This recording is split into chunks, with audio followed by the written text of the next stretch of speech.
How to fix Roblox not saving outfits on Android phone. Hello guys, in today's video I'm gonna show you how to fix Roblox not saving outfits on Android phone. First go to settings, and here just scroll down until you find apps or applications and then click on it.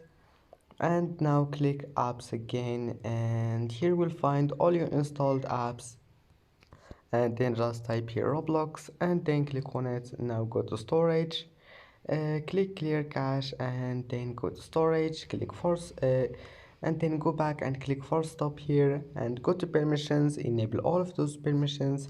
Now just go back and then restart your phone, click restart and go back, try again, and your problem must be fixed. And that's it for today's video.